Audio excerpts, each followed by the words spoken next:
everyone, welcome back to Crafts by the Bow. Today I'm making some more of my swap cards. I belong to a couple of Facebook groups where when a new catalogue comes out we find one of the stamp sets that we like and we make maybe 10 or 15 cards using that, and then we send them on to the swap group. And equally, the other people in the swap group make 10 or 15 different cards and send one. They will send one of theirs to me, so that we all end up with 15 different cards made with different stamp sets and different papers and different ideas. And so this is the set that I'm going to use for one of my sets of cards. And it's called Floral and it's in the new catalogue. So in just a couple of days, this one will be available for us all to buy. As a demonstrator, we were allowed to pre-order some sets, and I got this one because I really loved the flowers. And it is a photopolymer set, which means it's really easy when you're stamping because you can line up on your paper. You can see exactly where the image is going to be stamped. I like photopolymer stamps for that reason. And it also lines up with two of our punches. It lines with this one, which is one of the new punches. So here we are. Let's see how it's exactly the same shape. And it lines with one of our older punches, which is this little leaf punch.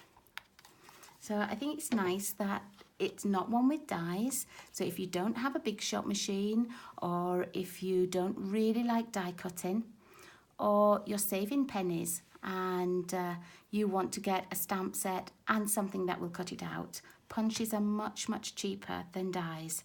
So the fact that you probably have this one already, it will go with a stamp set, and I think that's great. So this is my set, and my card is going to be a windmill card. And it's the kind of card that I've made tons of times. I've made it with all sorts of DSP. I've made it with pictures in the middle. I've made it so that it had just card going around it and one pretty pattern of DSP. I've made it where all the little squares are DSP, and then I've put maybe like the little lighthouse on there as an accent. It's a really easy card. I think over here in North America, we don't call them windmills. What do we call them? Pinwheels. Are those things that kids really like to have to play with, and you blow them and the little sails turn around. So it's a windmill card to me. It's probably a pinwheel card to you. So that's what we're going to make. And this is my template for making them. And I'm starting off, I've got old olive card, and I've cut these at 2 3/4 inches. So I've got 2 of them.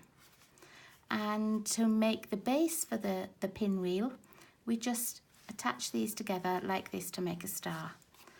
So all I do, I've got my 2 squares. I'm going to put a little bit of tape there. And then one day, what I did was, after I'd made my shape, I drew around it. And then this stays in my book to use if ever I want to line them up again. Because sometimes it can be just a little bit tricky just to line them up. But once you've got it done once, you're good to go. Okay, so I've put mine on that part of the outline. This piece I'm just going to put on the other. And to get this outline, what I did originally was put them together like this, and then just on a piece of my grid paper or on a piece of plain paper, I just kept moving it till I knew that all of these little edges were just the same length.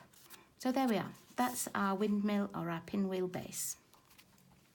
Next, you need some pieces of designer series paper, and they need to be cut at 1 1/4 inch square. And to go with the stamp set, there's a beautiful set of paper. And this is the perennial essence paper that goes with this actual set. And you can see it has such beautiful images. They look like they're watercoloured. I've shown you them once before in one of my videos, and I thought they looked very much like Monet paintings. So they are so pretty. So all I've done is I've chosen two pieces or two different sides of my DSP, and I cut a 1 1/4 inch strip, the full length of the DSP, and then I've cut it all into 1 1/4 inch squares. So I've got some in the greens, and this is Mossy Meadow and Old Olive, which is why I picked this as Old Olive here. And then I chose one of the patterned papers, and it still had the green in to pick up the green, the Old Olive and the Mossy Meadow, but it also had crushed curry and so saffron in. And I want to make my card mainly in the greens and the so saffron. So I've just got two different papers, and all you do is you take one of the squares to start with, you put a little bit of adhesive just on one edge, and I always use my right hand side edge, and then wherever you're starting you glue your first one down and leave just that tiny border. Then you get the alternating piece and do it again. Put it into the corner, leave a tiny border, glue it down. Take your alternating piece and you just keep going round the whole design until all the points of the star are filled in. And once you've got all these little pieces cut, it comes together quite quickly. And it really doesn't take long to cut anyway. And you don't have to worry on this piece of DSP about which way the orientation is. If you have quite a heavy pattern or a pattern that only goes sort of one way, just make sure when you put them on, you know that like the four corners are going to match. Just make sure it goes the same way. And as I say with this, it's not the kind of a pattern where I have to make sure the flowers looking the same way or the shape is going the same way. Now when you get to the last piece, you take your piece just the same, you put a little bit of adhesive down one edge and you're going to tuck it under one of the sides here. So I just hold it, I get the adhesive to where it's going to join, which is here. I push it under here to start. Can be a little bit fiddly. And then I just make sure that it's got the same border as the others. So, and because we only put adhesive down one side, it means you can lift these pieces up to stick that last piece in. Okay, so that's it. That's our pattern. I'll just move these out of the way and show you what I did next. Then I took a piece of So Saffron cardstock. It's 8.5 by 5.5, scored at 4 1/4. I'm going to put a white piece inside.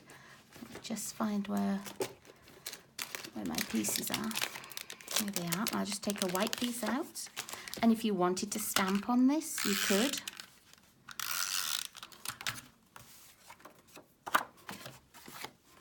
I'm just going to glue this on the inside. And then I'm going to put another one on the outside.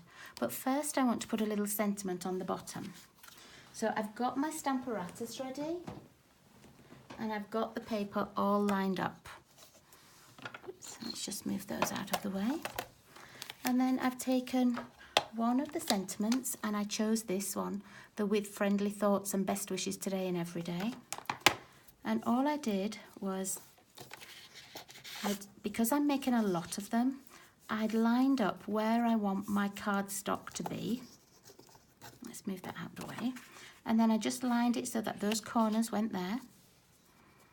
And then I know that every piece is going to be the same. I'm going to put my magnets on the side and one at the top. You can see that one of my long magnets broke. I put the two of them together, and as soon as you do that, one of them breaks. You just have to be careful because they're strong magnets, but they're very fragile. And then I worked out where I wanted my sentiment to be on the card, which was there. Popped the lid down, opened it, I'm going to find my Mossy Meadow ink. I'm just going to ink up my sentiment. And then I'll close this. It's only a small sentiment. I don't think it'll take a lot of ink and I won't need to do it many times. But there we are, that's perfect. That's just how I want it to be. And I chose the Mossy Meadow just so that it coordinated with the colours of the card that I've chosen. Let's just wipe that off. Take our card out. Pop this down because we don't need it anymore at the moment. Okay. And so this, I'm going to attach to the front. Just check that it's dry.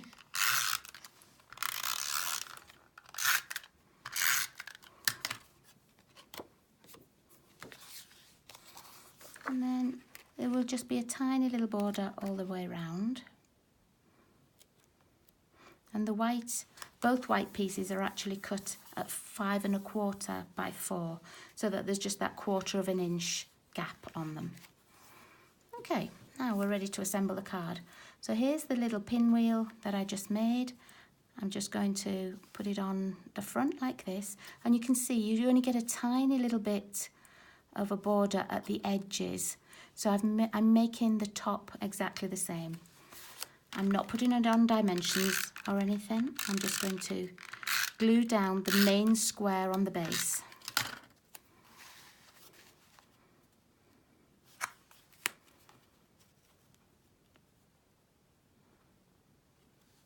There, that looks level to me. Pat it down. And then for the centerpiece, what I've done is I've used let me show you on here, this flower here, and we're going to stamp 2 for each card that we make. So I've stamped it and I did it with the Versamark. If you remember last week, I showed you how to use the Versamark, and what it does is make tone on tone colours on ink. You can use it for embossing and everything, but if you just stamp with it, then it will give you the tone of the card. Let me just see. Oh, here they are. Here they are. So I'm not sure if you can see that really well. I stamped the stamp 4 times just with Versamark, and I made it so that I had the 2 petals at the bottom. So it made it a triangle and the base across the bottom here, because that's the way our punch is set up. That just makes it easier for punching out. And then I took this little center circle and I stamped that with Mossy Meadow. But I didn't stamp all of them. I only stamped every other one because you won't see this one. Then I just got my punch, line this up in the punch. And if you wanted the lines to be a stronger colour, you could actually stamp them in the So Saffron ink. But I think by having the Versamark, it doesn't matter if you haven't got every ink colour, because, you know, with it being tone on tone, it looks like you've used the ink. Okay, so I'm just going to curl these up. You could use your bone folder. I'm just using my thumb for now. There we go. I'm just going to pop a little bit of glue on here. Let's just put a little bit of Tombow on here.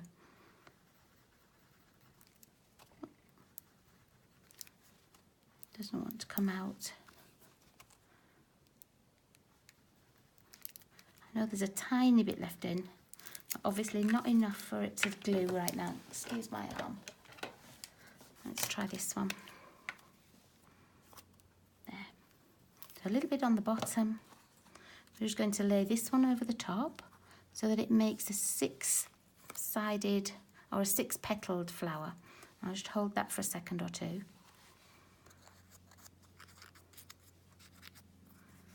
Just push those edges back up. Okay. And then what I've also done is on the Mossy Meadow, I used the leaf stamp again with Versamark.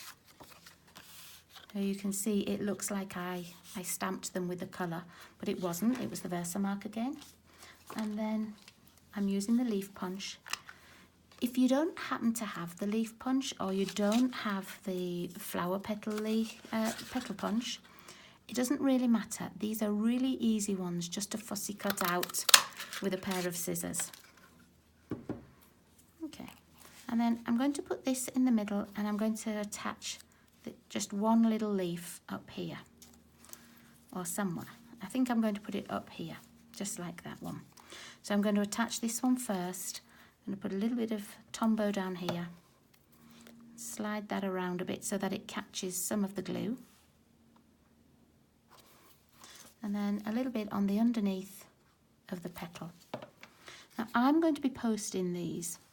If they were cards that I was going to give by hand, I would probably put one of the faceted gem middles on here, the ones that look like they belong to the daisy family.